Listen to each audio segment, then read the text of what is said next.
Bien, amigos, recientemente, específicamente este gobierno en los últimos 3 años, ha designado personas en los cargos, que la pregunta es, ¿y quién es el secretario de Estado de Trabajo? El otro día, en la conmemoración de los 10 años de la DIDA, o 15 años, vimos el ministro de Trabajo. Primera vez en mi vida que yo lo veía.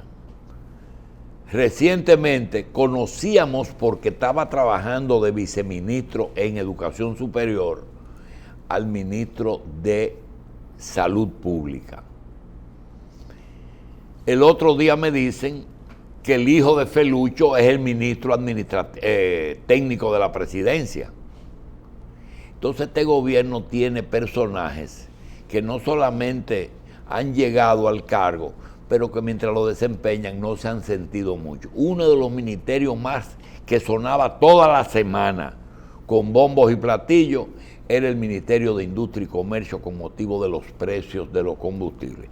Yo no sé qué brujo buscó Nelson Toca Simó, que desde que él está en el cargo de Industria, los viernes ya no hay tanta algarabía con respecto a si subieron, bajan. A veces suben, a veces bajan, pero la gente cree realmente que lo que se estableció se está cumpliendo. Vamos a dejar, primero vamos a saludar a Nelson, a darle las gracias por estar aquí, a decir que Nelson puede ser que sea la primera vez que es ministro, pero no es la primera vez que es PLDista. Encontramos una foto por ahí que nos prestó Víctor Grimaldi, que parece que él casi llegó en los 80 ahí al PLD. Gracias por estar aquí, ministro. Gracias. Y cuéntenos, ¿cuál es una empresa tan importante que da los permisos de las bombas de gasolina, que tiene antecedentes de que los que manejan combustible tienen altos negocios con los ministros? Sin embargo, nada de eso se menciona en esta gestión. ¿Cuál es la clave?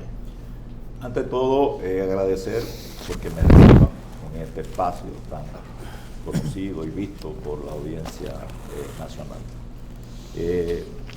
Debo señalar, ante todo, que en estos 7 años de gobierno del presidente Danilo Medina hemos crecido y nos hemos desarrollado de manera continua. Y algunos datos, en producción, por ejemplo, resulta que el país producía 58.000 millones de dólares, prácticamente, en el 12. Ahora son 86.000 millones de dólares.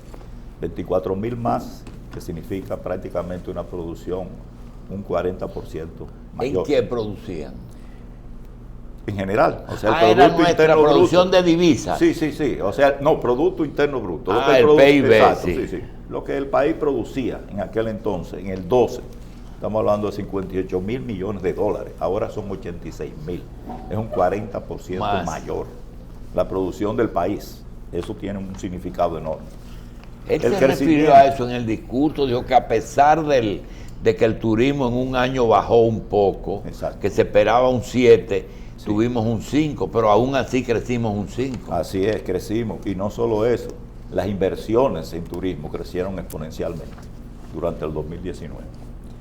El crecimiento del país, un 5.1%, crecimos en el 19, pero tenemos un promedio de un 5% de crecimiento, con picos incluso como el de diciembre pasado, 6.7%.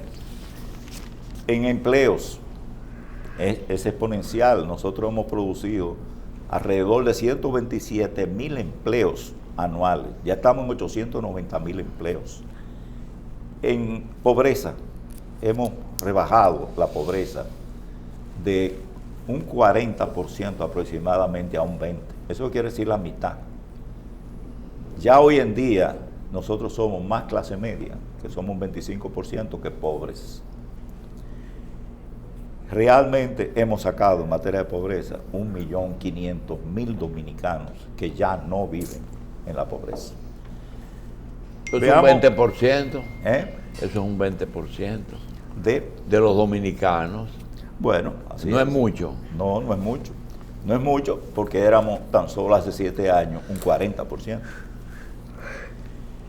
Realmente sacar 1.500.000 dominicanos de la pobreza es indudablemente una proeza. Veamos ahora un poco la contribución del ministerio. Quizás debíamos aclarar que el Ministerio de Industria y Comercio es un ministerio muy amplio.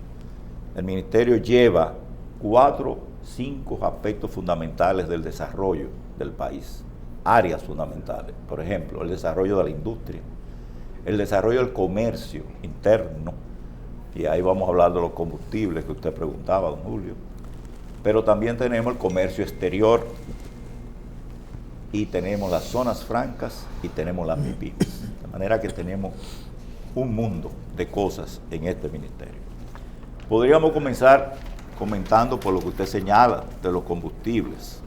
Realmente se ha hecho una labor extraordinaria en materia de los combustibles. Cuando nosotros llegamos al ministerio, alrededor del 80% en un diagnóstico que hicimos de las estaciones de gasolina y de los envasadores de gas no estaban del todo reguladas. Existían por ahí lo que llamaban los M11, que prácticamente habían imprentas en cualquier esquina, y eso tuvimos que limitarlo porque generaba problemas extraordinarios, porque no se iba a hacer la inspección primera del lugar para saber si ahí se podía establecer una gasolinera. ¿Esos son los permisos para establecer distribución de combustible? Sí, era el permiso inicial para que usted fuera y buscara todos los demás todos permisos. los otros permisos. Exacto. Pero se vendían en las esquinas tranquilamente, lo cual implicaba que no se iba a hacer. Antes de entregar ese M1 era M11. ese M11. Sí. Ustedes hacían una precalificación para saber a quién se lo entregaban. Bueno, lo que dice la historia es que habían imprentas de esos M11 en cualquier esquina. Ah, ya. ¿Qué problema genera eso? Que lo primero que se hace, como se hace ahora, como debe de ser, es ir a hacer una inspección del lugar para ver si en ese lugar es posible poner una gasolinera o una envasadora de gas.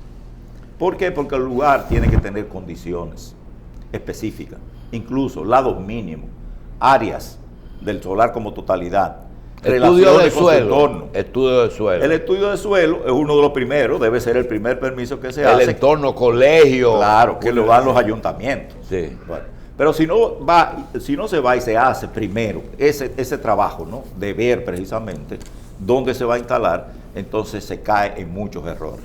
Eso se cambió radicalmente y se hizo un registro.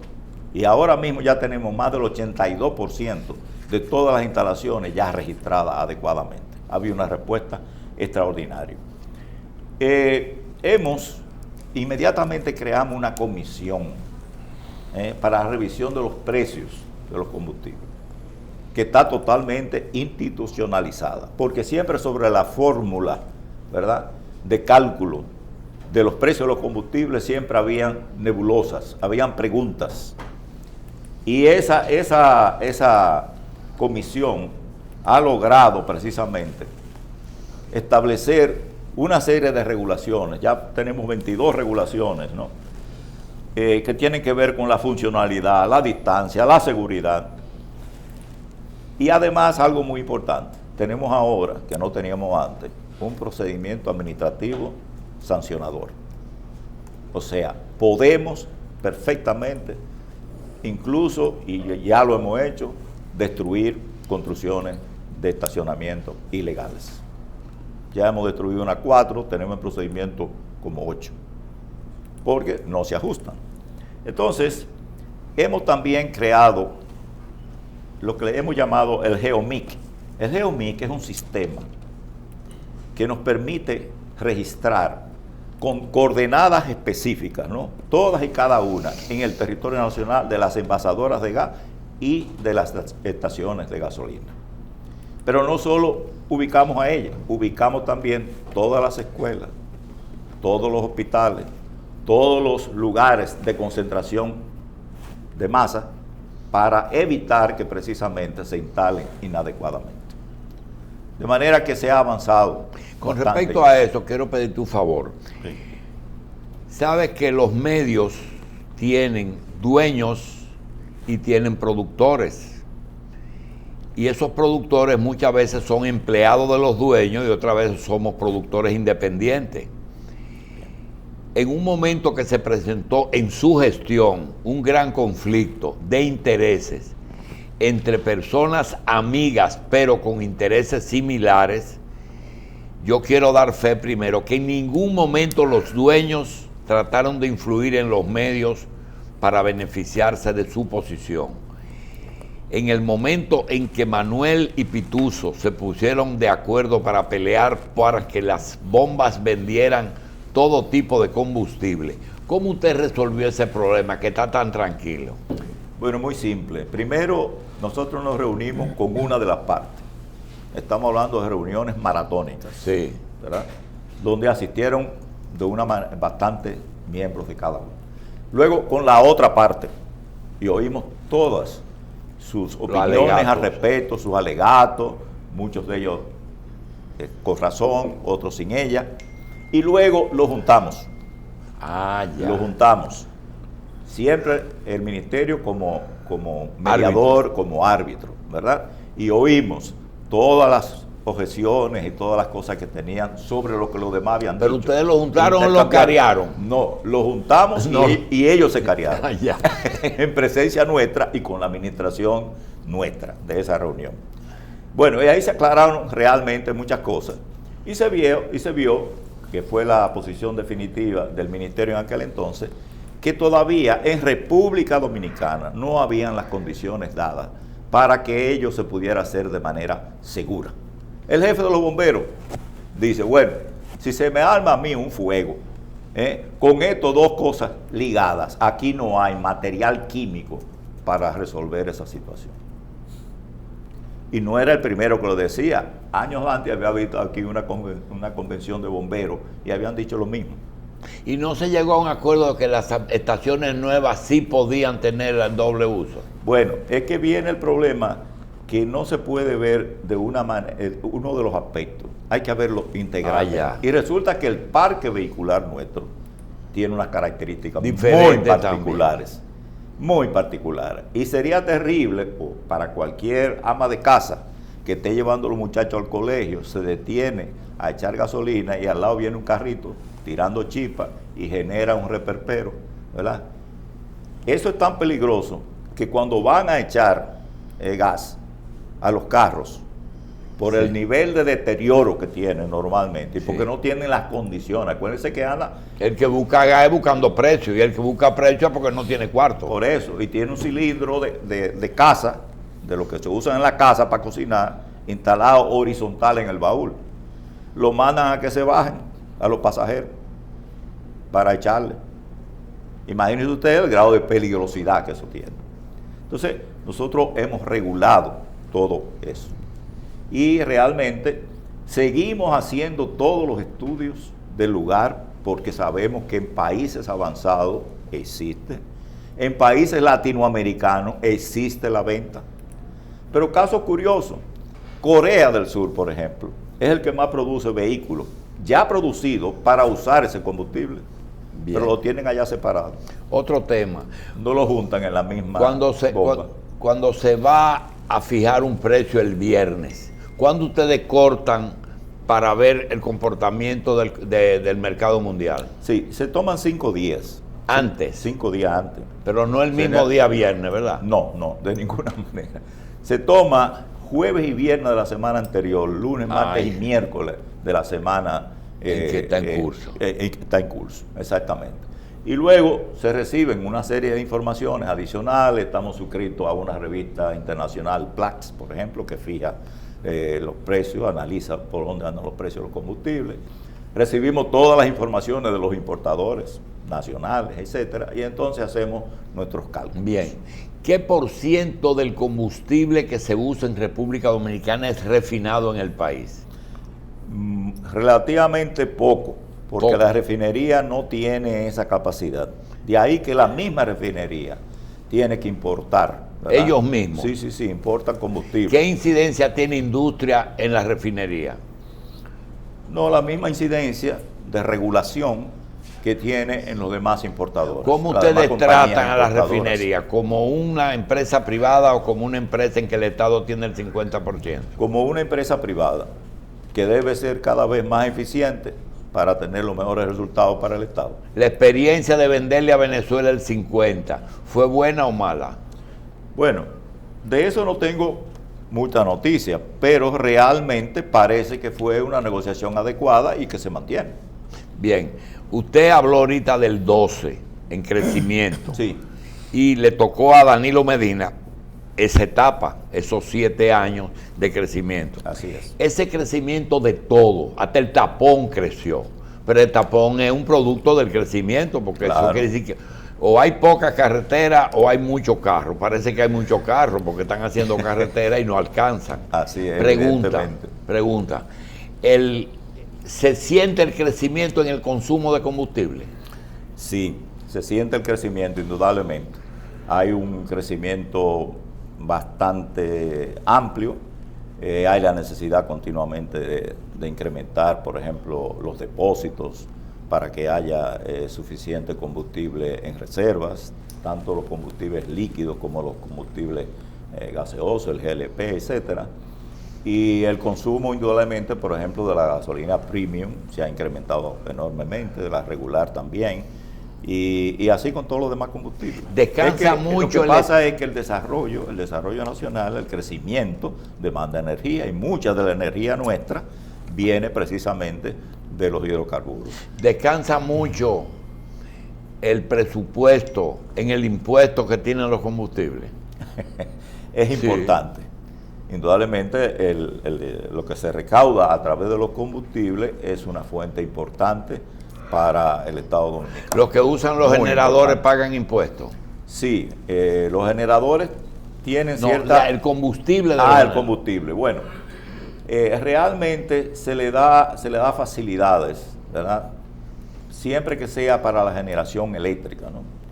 Ahí el gobierno ha hecho un esfuerzo extraordinario en diversificar, ¿verdad?, la matriz energética. Ahora mismo, ya para la generación de electricidad, el combustible, por ejemplo, ya dependen tan solo, tienen alrededor de un 30%, esos generadores lo hacen ya en base a gas natural.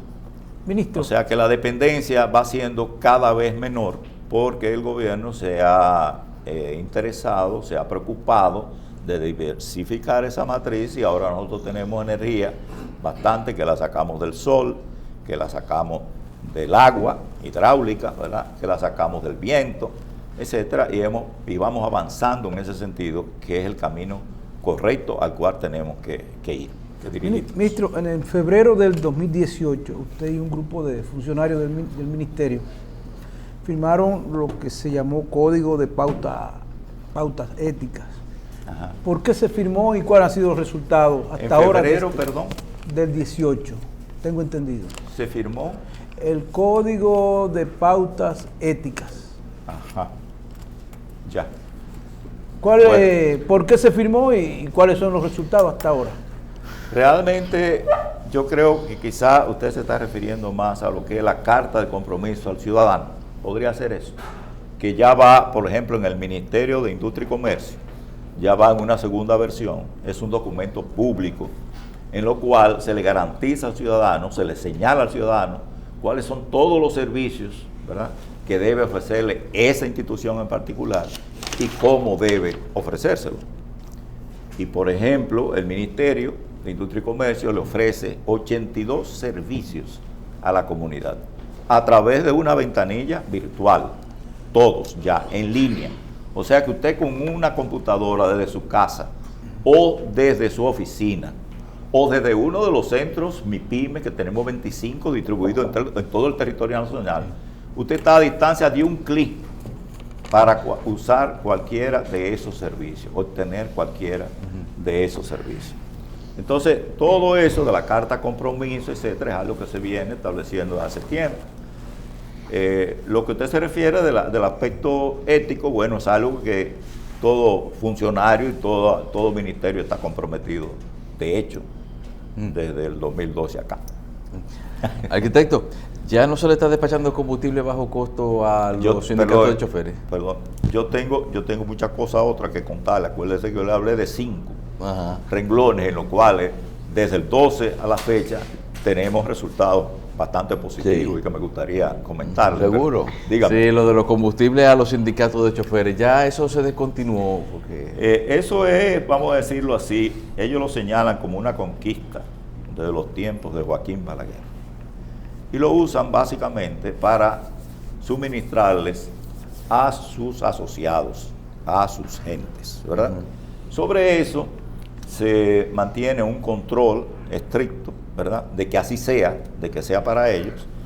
Se mantiene, pero nosotros, por ejemplo, tenemos el SECON, que es un brazo armado, que pertenece al Ministerio de Defensa, pero que actúa conjuntamente con nosotros.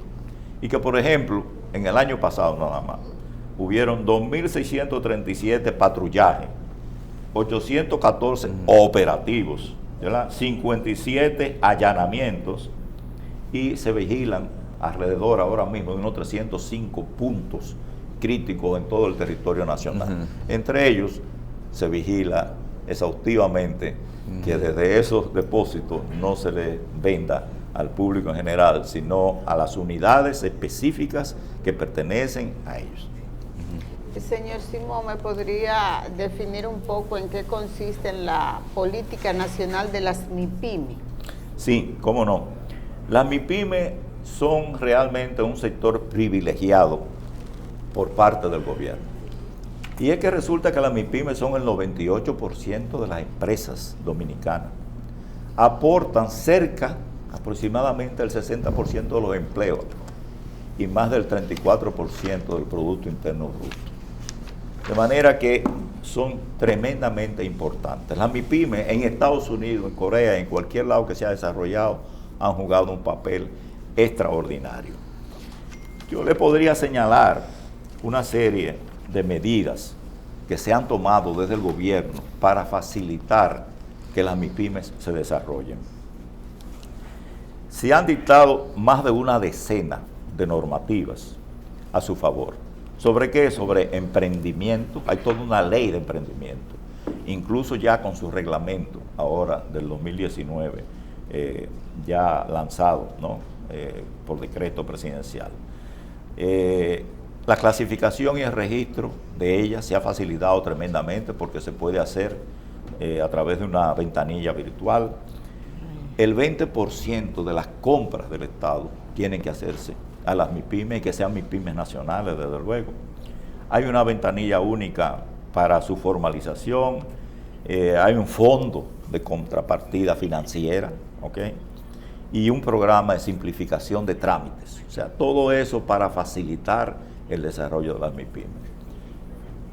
No tengo el último dato, pero recientemente íbamos por más de 80.000 millones de pesos que se ponían a la disposición en financiamiento para el desarrollo de la MIPYME.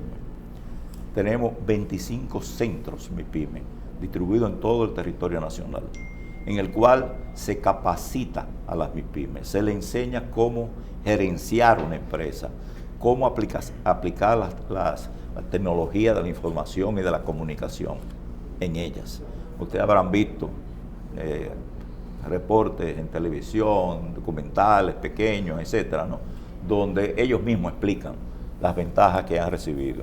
Por ejemplo, hay uno que trabaja en la frontera y decía que le tomaba, qué sé yo, cuántas horas venir a un sitio para poder registrarse, etcétera. Ahora lo hace en un segundo prácticamente con un clic. Realmente hemos hecho por las MIPYME una enorme cantidad de cosas, como he ido señalando, que le han permitido desarrollarse muy ampliamente. Señor Simón, este es un año electoral en el que puede o no puede haber cambios en términos institucionales. Claro. ¿Qué medida quiere usted lograr de aquí a agosto? Mire, seguir encaminando las cosas que hemos estado haciendo en cada una de estas diferentes 5 áreas y desde luego ayudando además a que hagan lo propio 15 instituciones del sector que son adscritas al Ministerio de Industria, Comercio y MIPYME, y sobre la cual tenemos que ejercer lo que se llama una visión continua sobre cómo incluso hasta usan su presupuesto, que lo reciben a través nuestro. 15. Ahí estamos hablando de Proconsumidor, Proindustria, el CIRD, o sea, 15. Entonces, todas ellas nosotros tenemos la obligación de vigilarlas, así como vigilamos el desarrollo de estas 5 áreas fundamentales que hemos señalado. Una de las cosas que es fundamental, que estamos controlando, porque nosotros tenemos nuestros planes operativos, ¿verdad?, para el año, que se corresponden de luego con nuestra estrategia, ¿no? Entonces, algo sumamente importante es hacer el uso adecuado de ese presupuesto cada mes, sin pasarnos de agosto, sin pasarnos de julio, debía ser al final, de manera que no haya posibilidad de que las nuevas autoridades, ¿verdad?, reciban un ministerio con un presupuesto agotado. Se reservará totalmente lo correspondiente a esos meses. Para eso hay un programa claramente establecido de cómo debemos desarrollar todo lo que tenemos como pretendido terminar en este año. Los 5 puntos que se nos quedan. Bueno, hemos hablado ya de las MIPYMES, pero hay un tema, por ejemplo, de comercio exterior, que es sumamente interesante, porque resulta que el ministerio es el que tiene por obligación el llevar y defender al país en todas las demandas internacionales que se le hacen. Ahora mismo nosotros llevamos la defensa del país en 4 proyectos, en 4 demandas internacionales, entre ellas la del vertedero de la JUN, la del vertedero aquí de Villamella.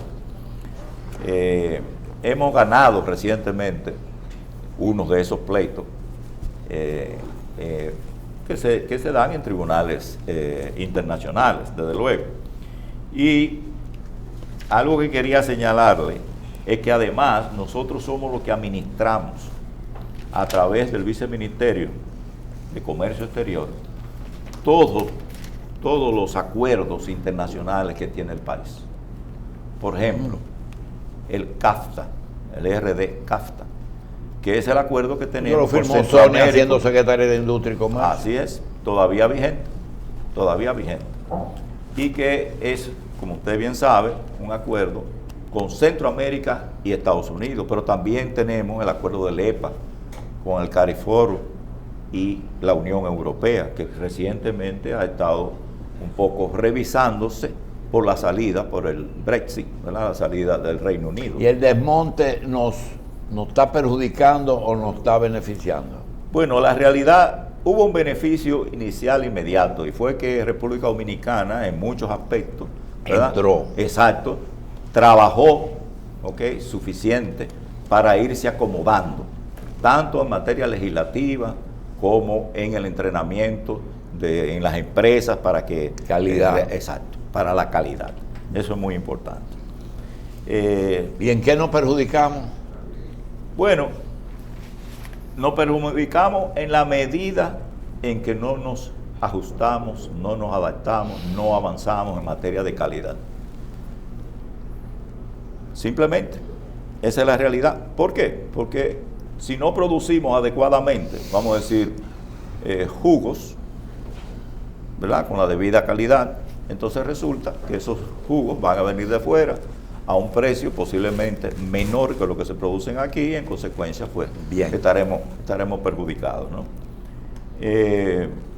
Otra cosa son todos los acuerdos comerciales, ¿no?, se manejan a través de este Viceministerio de Comercio Exterior, y entonces el ministerio da entrenamientos, da cursos, da talleres. Más de 600 personas se han beneficiado de estos cursos en el último año. Y tenemos que decir algo muy importante, a través del comercio, ¿verdad?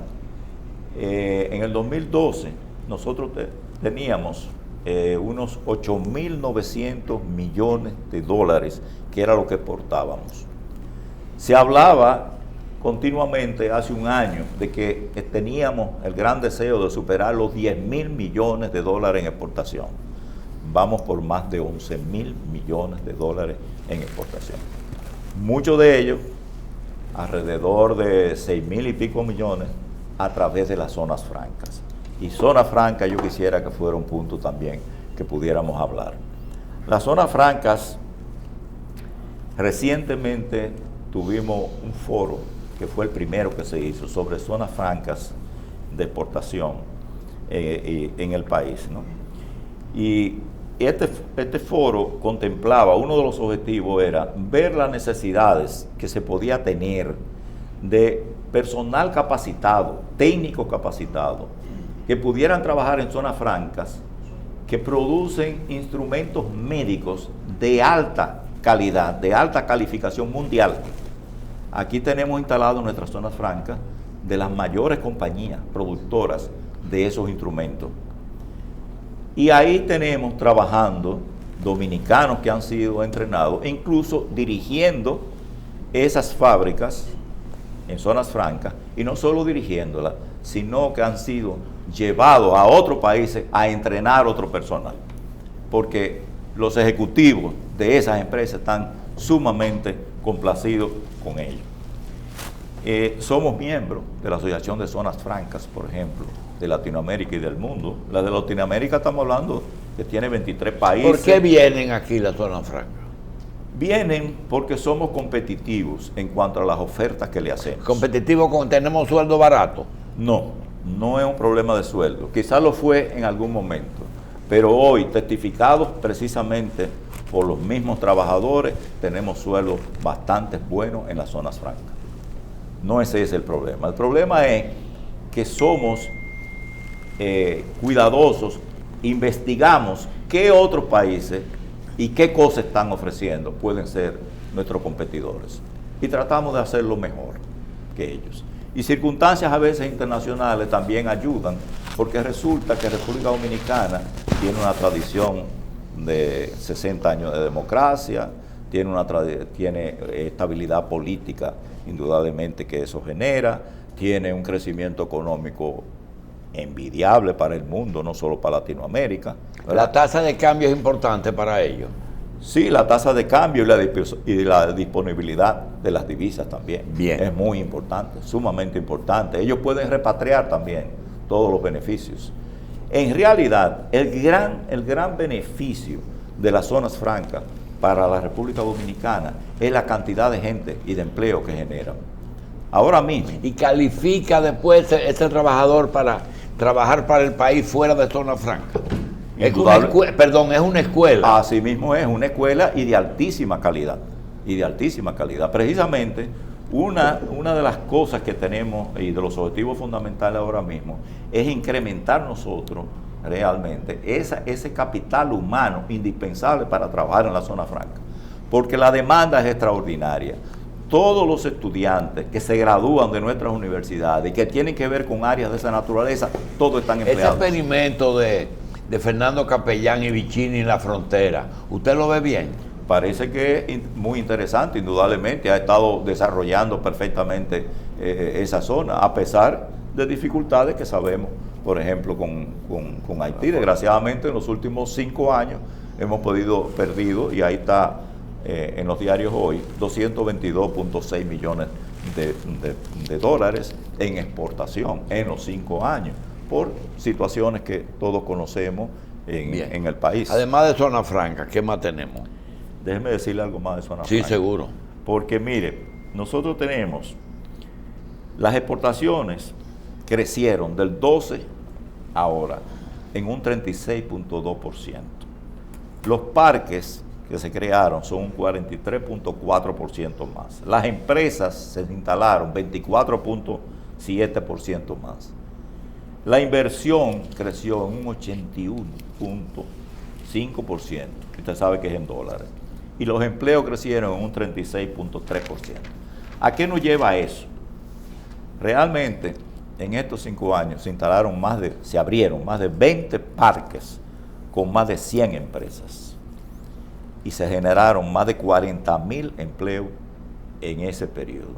en zona franca. ¿Qué tenemos en la actualidad? Nosotros tenemos 78 parques de zona franca. Tenemos 800 empresas instaladas, de las más desarrolladas del mundo entero, en diferentes renglones. Ya aquello de los textiles hace tiempo que fue superado por la exportación, por ejemplo, de instrumentos médicos de alta tecnología, que es de lo primero ¿Se puede que tener aportamos. una zona franca, una empresa de zona franca, fuera de una localización? Sí, se puede. Lo que pasa es que está regida por las mismas normas, Ya. obligatoriamente. Cualquier zona franca puede vender su producto en el país, pero Si tiene que paga pagar los los impuestos. aranceles como lo paga cualquiera. Muy simple, ¿no? Tenemos, decía yo, 78 parques, 800 empresas y generamos 180.000 empleos ahora mismo. Y decía yo ahorita que ese es el gran beneficio, porque esos 180.000 personas, ¿verdad?, reciben un empleo. No hay nada que dé más estabilidad y perspectiva de futuro a cualquier persona o cualquier familia que un empleo. Eso de luego. Y pagan impuestos. Si no se establecieran aquí la zona franca, no habrían 180.000 empleos, y esos 180.000 que son directos, hay que ver los indirectos, no estuvieran pagando impuestos, ni estuvieran viviendo adecuadamente. De manera que el impacto es extraordinario. Estamos hablando de 6.500 millones de dólares en divisa, tan solo en el 19. Tan solo en el 19. Bien. ¿De qué más te quiere que yo No, hable? yo necesito ahora un momentito, porque usted sustituyó a Temístocles Monté en Industria. Cierto. Temístocles fue un fundador del PLD, un promotor de que el PLD llegara al poder y un precandidato presidencial, además de que manejó los números del Ministerio Técnico de la Presidencia y después de Industria. Así es. La pregunta es la siguiente: en este punto que estamos, se habló primero de que era conveniente que el presidente agotara otro periodo, después se hizo imposible porque los envidiosos lo impidieron. Pregunta: ¿realmente usted se siente que el candidato de su partido, que fue compañero de gabinete suyo, es el adecuado? Bien. Se ha dicho, ¿verdad?, que los ministros y los funcionarios públicos, ¿verdad?, en horas laborables. Pero todavía quedan 5 minutos. Quedan 5 minutos. Pues muy bien. Yo estoy convencido totalmente de que realmente el candidato de nuestro partido, Gonzalo Castillo, es el candidato idóneo, no solo para nuestro partido, sino para el país. Realmente Gonzalo, aparte de que tiene una gran formación, tiene una experiencia extraordinaria, un empresario de 22 años, comienza a los 22 años, una labor de 7 años, ¿verdad?, en un ministerio como el Ministerio de Obras Públicas, de una manera exitosa, honrada, probada, de manera que sí, tenemos un tremendo candidato. Bien, ahí están llamando por teléfono los expertos en publicidad y dicen que cuando estaban escuchando a Nelson Toca y no viendo el televisor, le dieron la impresión de que el timbre de voz del ministro de Industria es la misma del candidato presidencial, que posiblemente le oferten hacer algunos audios de Gonzalo Castillo.